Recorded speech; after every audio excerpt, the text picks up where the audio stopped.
Assalamualaikum dan salam sejahtera, bertemu kembali dalam Buletin Didik edisi khas pastinya di saluran Didik TV KPM. Anda bersama saya Hazrina Kasim, pengacara anda pada malam ini. Yang pastinya untuk 30 minit yang utama ini kami akan bawakan perbincangan yang pasti dapat berkongsi pelbagai informasi dan juga maklumat serta dapat memberikan pencerahan, tak kiralah sama ada dalam kalangan pendidik, ibu bapa maupun murid-murid berkenaan dengan isu ataupun tentang pengoperasian semula sekolah, yang mana kita telah pun difahamkan, kita sedia maklum bahawa sekolah akan mula beroperasi secara berperingkat mengikut fasa pelan pemulihan negara bermula 3 atau 4 Oktober ini, dan ianya masih lagi mematuhi ketetapan SOP yang telah pun ditetapkan oleh Kementerian Pendidikan Malaysia. Malam ini kami bawakan perbincangan khusus berkenaan dengan sekolah berasrama penuh dengan topik yang akan dibawakan pada hari ini, perincian dan model pembukaan sekolah berasrama penuh. Dan saya gembira sekali untuk mengalu-alukan kehadiran tetamu istimewa kita pada malam ini. Di sebelah saya, manis orangnya. Ini dia, kita bersama dengan yang berbahagia Puan Faridah Yang Razali, pengarah bahagian pengurusan sekolah berasrama penuh. Assalamualaikum. Waalaikumsalam, Rina. Apa khabar Puan Faridah? Alhamdulillah, syukur, sihat. Okey, terima kasihlah kerana sudi bersama kami pada malam ini. Biarpun di hujung minggu, masih lagi sudi meluangkan masa. Ini sama-sama kita nak bawakan pemerhatian penonton-penonton kita dalam Didik TV KPM ini untuk perkongsian maklumat terkini berkenaan dengan pengoperasian semula sekolah, terutamanya dalam kalangan murid-murid di SBP. Kalau kita sedia maklum, 3 atau 4 Oktober ini bakal bermula sesi persekolahan, ya Puan Faridah. Ya, betul. Dan ini juga merupakan keterujaan bukan saja dalam kalangan guru-guru, tetapi juga ibu bapa maupun murid-murid, yang mana kita difahamkan mereka ini sudah menjadi rutin memulakan sesi pembelajaran mereka, lebih kurang saya percaya dalam 2 tahun ini secara PDPR. Dan tentunya kita melihat bahawa inilah perkabaran gembira untuk semua murid-murid kerana sesi persekolahan secara bersemuka tidak lama lagi akan dimulakan.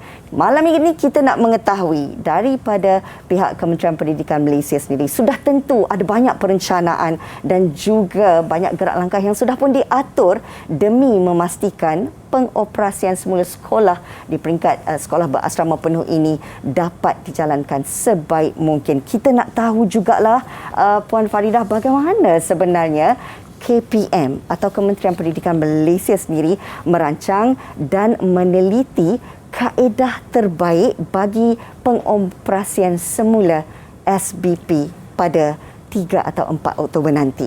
Silakan. Baik. Terima kasih, Rina. Sama-sama. Jadi sebenarnya Kementerian Pendidikan Malaysia memang telah merancang dengan teliti pembukaan sekolah ini. Dia bukan satu keputusan yang ad hoc ataupun ikut pada ikut suka kita. Jadi kita dah adakan dibat urus bersama-sama dengan KKM, MKN iaitu Majlis Keselamatan Negara secara berkala. Jadi sebelum kita membuat keputusan nak buka sekolah setelah tutup sekian lama, saya ingat the last time kita hantar murid balik cuti hari raya. Lepas tu kita tutup, dan kita mula-mula tu ada merancang nak buka pada 1 September, tetapi kita juga mengambil kira penilaian risiko oleh KKM. Jadi status COVID-19 ni dia bukan statik, dia berubah-ubah. Benar. Jadi dia ada bergantung pada penilaian risiko oleh KKM. Jadi keputusan itu kita buat dengan amat berhati-hati. Okey, jadi bila kita buat keputusan berdasarkan pengumuman yang berhormat Menteri Kanan Pendidikan Datuk Dr. Razidin pada 12 September telah dibentangkan kaedah ataupun pengoperasian sekolah. Jadi khususnya untuk saya akan menerangkan tentang sekolah berasrama penuh. Okay, jadi sekolah berasrama penuh ni kita ada daripada SBP sendiri 70 buah. Kita ada juga sekolah seni, sekolah sukan, kita ada juga sekolah agama. So semua ini adalah sekolah yang kita panggil berasrama sepenuhnya sebab semua murid tinggal di dalam asrama. Baik. Kita ada juga asrama harian di mana murid tu separuhnya berulang, separuh tinggal di asrama. So untuk asrama penuh ini dia akan kalau ikut pada pembukaan, kita mengikut juga fasa-fasa pelan pemulihan negara. Jadi waktu di Bentang itu kita lihat soalan yang dikemukakan, kes makin tinggi, sedang tinggi masa tu 20,000. Ya. Kes sedang tinggi nak buka sekolah. KPM ni betul ke? Ya. Betul ke KPM ni? Ya. Nak buka sekolah, anak kita nak sekolah. Sedangkan kes makin meninggi. Ya, kes masa tu 20,000. Ya. Ya, betul. Jadi kita pun nak maklumkan, kita dah buat perancangan teliti. Perkara seperti ini ialah satu perkara yang amat serius. Jadi untuk nombor satu, KPM memikirkan keselamatan anak-anak sebelum kita kembalikan ke sekolah. Ya. Okay, selain daripada libat urus dengan KKM, kita ada juga buat penambahbaikan pada SOP sebab memandangkan kita ada Delta variant yang dikatakan airborne. Ya. Jadi dengan sebab itu dia ada perubahan kepada SOP sedia ada. Okay, YB Menteri Kanan juga ada buat libat urus ya bersama-sama dengan kumpulan pakar. Kita panggil pediatrician, kita panggil pakar pendidikan, kita panggil juga pakar psikologi untuk mendapatkan pandangan tentang pembukaan sekolah. Di samping itu libat urus dengan ibu bapa, kita ada dengan pengetua guru besar, kita ada dengan guru. Masa tu Menteri Kanan Pendidikan buat libat urus di kita ada di Sarawak, di Labuan, Perlis dan juga Negeri Sembilan. Semata-mata untuk mendapatkan sentimen berkaitan dengan pembukaan sekolah. Okey. So setelah kita ada juga libat urus dengan murid sendiri. Dan kami di SBP, kalau murid-murid tingkatan 5 memang dah tak sabar nak balik ke sekolah. Ya. Mereka buat survey 100% nak balik. Ada some schools lah. Ya. Jadi mereka nak balik. Tetapi kita mengambil kira juga kebimbangan ibu bapa. Jadi untuk pembukaan sekolah, kalau fasa 1 PPN tu, kita memang tak buka. Jadi sekarang fasa 1 hanya Kedah. Johor pun dah masuk fasa 2. Betul. Jadi kemudian tapi kita dah mintalah dengan MKN. Kalau fasa lain dah mula sekolah, Kedah ni tutup. So kita minta agar murid-murid yang akan menghadapi peperiksaan, contohnya lah Form 6 semester 2, mereka akan ambil STPM dalam bulan Oktober. Dan juga jadi kita minta agar pelajar ini dibenarkan datang ke sekolah untuk sebelum bersedia untuk peperiksaan. Okey, untuk fasa 2, I think most states already in fasa 2. Jadi fasa 2 kita benarkan tingkatan 6 semester 2. Dan kalau di SBP kita ada 2 sekolah yang ada International Baccalaureate Diploma Program. Ya. Iaitu di 2 sekolah, MCKK dan Tunku Syah College. Jadi mereka ni untuk tahun 2 dibenarkan sebab mereka akan menduduki peperiksaan pada hujung Oktober dan mereka ada lab work ataupun amali yang perlu dilaksanakan untuk submission kepada final exam. Jadi mereka perlu kembali ke sekolah. Dan untuk fasa 3 kita akan kembalikan murid kelas peperiksaan iaitu tingkatan 5, tingkatan 6 dan juga pelajar-pelajar International Baccalaureate. Okey, itu ialah pada 3 atau 4 Oktober. 3 Oktober tu negeri kumpulan A lah, iaitu Kedah, Kelantan, Terengganu dan Johor. Yang B tu, yang lain-lain tu B. Okey, untuk fasa 4, sekarang ni fasa 4 hanya Labuan. Jadi Labuan ni pun kita akan kembalikan murid secara berperingkat. Okey. So on the 4th of October, kita ada the exam classes, you know, the Form 5, the Form 6. Betul. And then 2 weeks later, kita masukkan slowly tingkatan 3, tingkatan 4, dan 5, 6 dah ada. And 2 weeks after that, 1st November, kita masukkan the rest. Baik. Form 1, Form 2, Form 3, Form 4. So kita dah masuk secara berperingkat untuk memastikan tidak terlalu ramai berada di sekolah.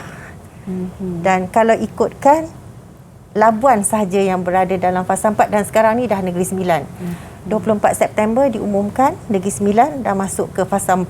Okey. Dan kita ada Pahang fasa 2 kepada fasa 3. Dan Johor daripada fasa 1 kepada fasa 2. So kita kena buka mengikut pada fasa. Baik. Tapi kita fahamlah ibu bapa. Anak aku ni sekolah ke tak? Kan, kita dah terang-terang. Anak saya ni sekolah ke tidak? Jadi kita tengok negeri kita fasa mana. Kalau Kedah tak buka. Belum lagi. Kecuali di Langkawi. Baik. Sebab Langkawi tu kita dah kata travel bubble. Travel bubble ni dia mengikut pada SOP fasa 4. Bayangkan ya, semua dah buka. Kita dah buka pelancongan, kita dah buka industri, semua kedai dah buka, sekolah tutup. Budak dah merayau. So we want them to be in school. Kita nak mereka berada di sekolah. Kalau di luar negara, sekolah adalah yang akhir sekali ditutup dan yang first sekali dibuka. Di sini terbalik. Okey, baik.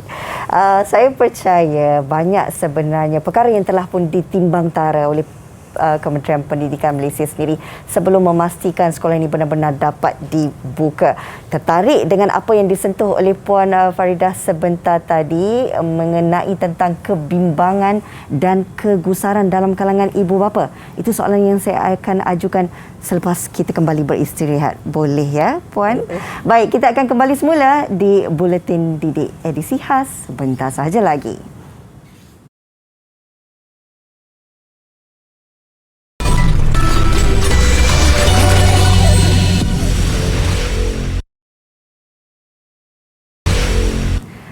Masih lagi bersama kami dalam Buletin Didik edisi khas di mana topik yang dibincangkan pada hari ini menyentuh tentang perincian dan model pembukaan sekolah berasrama penuh.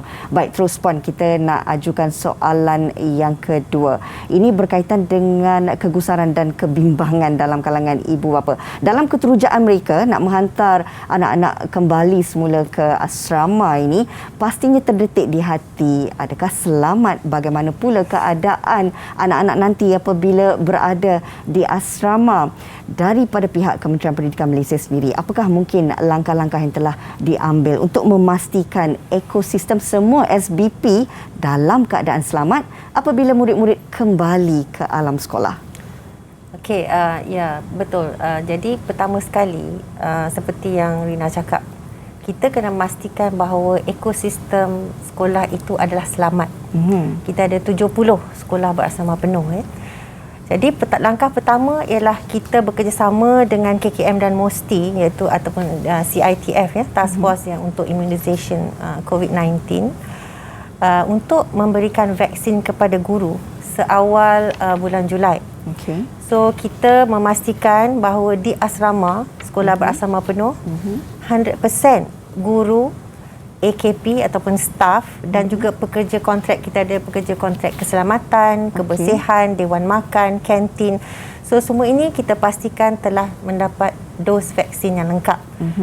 Of course, dia cikgu status vaksin guru ialah 99.7% telah divaksin.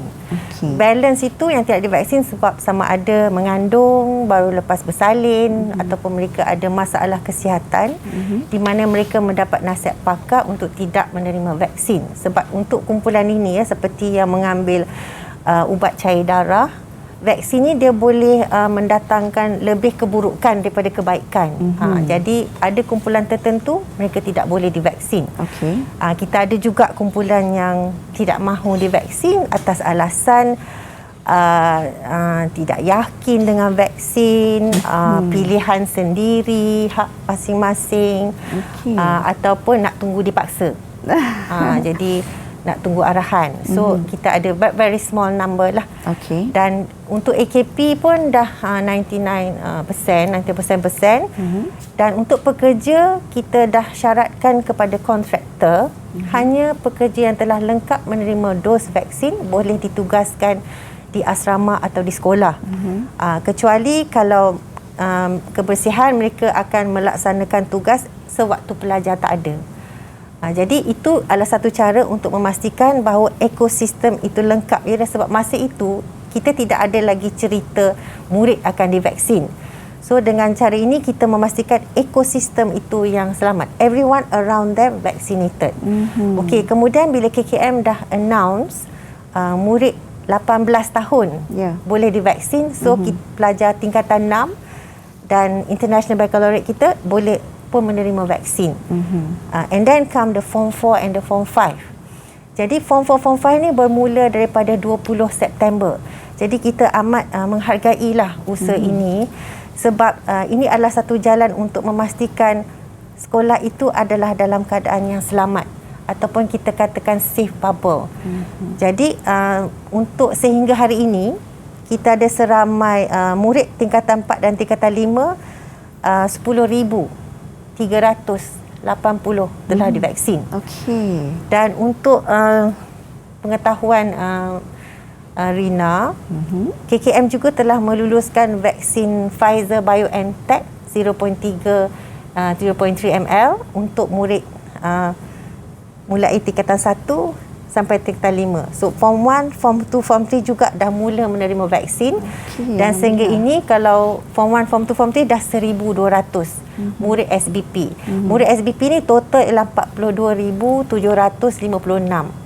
So as of today, I think about 40% dah menerima vaksin. Okey. So kita amat bersyukurlah. Jadi sebab parents dia bimbang nak hantar anak ke sekolah, dia kata cikgu vaksin, bagaimana dengan murid? So now we have all the children are vaccinated and actually the kids are taking it very well. Alhamdulillah. Jadi untuk vaksin ini ada jugalah yang very small number takut ataupun takut dicocok, kita pun sama. Ada juga parents yang tak bagi anak dia vaksin sebab bukan anti-vax, dia kata dia nak tengok dulu anak orang lain vaksin. Okey. Jadi kes ni ada pengetua maklumkan, dia nak tengok dulu, tapi rupa-rupanya anaknya ni protes. So dia duduk dalam bilik tak nak keluar sebab ayah dia tak beri dia vaksin. Jadi macam-macam cerita lah. Ada pelbagai situasi sebenarnya yang berlaku. So, tapi alhamdulillah dengan vaccination budak ni kita dah pastikan ekosistem adalah selamat. Okey, lagi satu, sebelum murid-murid ni kembali ke asrama, kita akan laksanakan saringan menggunakan self-test kit ataupun ujian kendiri menggunakan saliva. So sebelum dia daftar masuk, katalah parents hantar, parents tunggu. Mereka akan buat mungkin paling lama 15 minit, result akan keluar. Kalau negatif, dia dibenarkan mendaftar masuk. Okay, kalau positif, maka parents ini kena budak ni di-isolate. Baik. Dan mereka perlu ke fasiliti kesihatan berhampiran untuk tindakan selanjutnya. Sama ada dia kena buat RT-PCR. Dan mereka tidak boleh, kalau positif, mereka tidak boleh kembali ke asrama. Baik. Okay. Self-test kit ni 3 kali. So, first time sebelum masuk. Baik. Second time on the 6th day. Hari Lepas ke-6. tu pada hari ke-14. Baik. So, setelah 2 minggu ni, kita anggap mereka dah berada dalam safe bubble ataupun gelembung yang selamat. Dan kalau kita tengok pula kalau negeri seperti Sabah, Sarawak dan Labuan, mereka ada SOP yang berbeza. Murid-murid daripada luar negeri ini yang nak masuk ke 3 negeri ini, mereka kena buat RT-PCR. RT-PCR di fasiliti kesihatan dan di kuarantin 10 hari. Untuk Labuan, kita dah negotiate 5 hari. Di mana sebelum keluar akan dibuat RTK antigen. Selepas tu baru boleh masuk ke asrama. So murid macam Sabah, Sarawak, mereka akan datang 10 hari lebih awal supaya mereka boleh melalui kuarantin dan seterusnya memulakan persekolahan. Wah, ini merupakan satu tindakan yang saya percaya dapat memastikan benar-benar ekosistem SBP ini dalam keadaan selamat. Baik, kita nak berehat sekali lagi. Puan, kembali lagi bersama kami dalam Buletin Didik edisi khas sekejap saja lagi.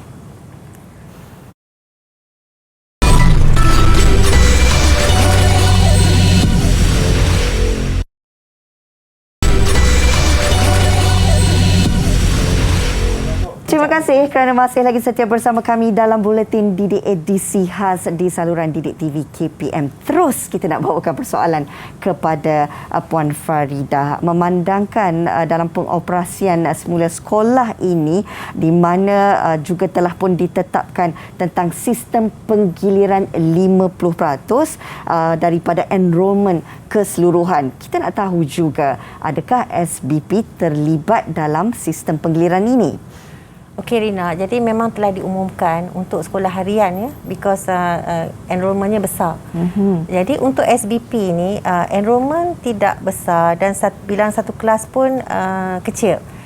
Jadi diputuskan bahawa di SBP tidak ada penggiliran disebabkan budak SBP satu dia tinggal jauh. Dia cannot bergilir seminggu datang, seminggu tak datang. Betul. Ada yang di Putrajaya tapi duduk di Kelantan, duduk di Pahang. So dan satu lagi, bila kita dah saring mereka sebelum masuk dan kita pun dah memastikan ekosistem itu selamat, jadi sekolah itu telah berada di dalam gelembung yang selamat. So dia tidak ada penggiliran, mereka akan hadir sepenuhnya. Baik, itu pastinya adalah satu sistem yang memudahkanlah untuk murid-murid yang berada jauh daripada sekolah untuk sentiasa berada di sekolah kerana sudah dipastikan ekosistem sekolah itu dalam keadaan selamat. Saya ada satu kemusykilan. Kita melihat bahawa mungkin ada dalam kalangan ibu bapa yang gusar tentang keselamatan anak-anak mereka sewaktu berada di sekolah asrama penuh ini. Tetapi bagaimana pula dalam situasi ibu bapa yang mungkin masih belum bersedia untuk menghantar anak-anak ke sekolah? Adakah situasi ini dibenarkan, Puan?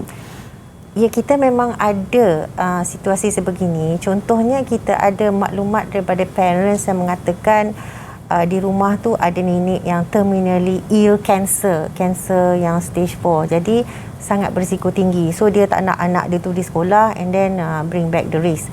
So ada juga yang dia kata anak dia ada alahan.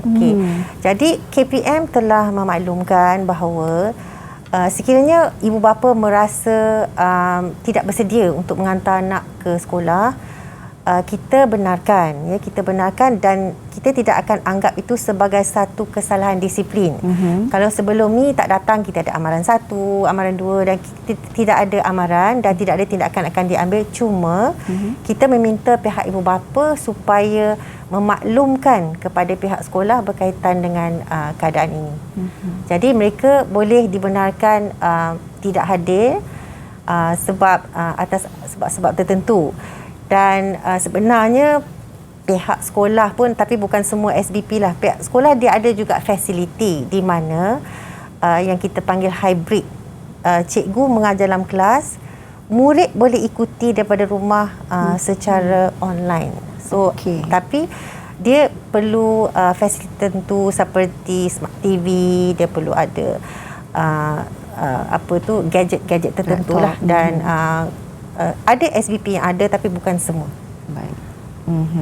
Dan mungkin juga ada sebarang kelonggaran untuk murid-murid yang hadir semula ke sekolah pada 3 atau 4 Oktober ini. Kita faham dah lama tak bersekolah secara bersemuka, semuanya secara dalam talian, secara PDPR.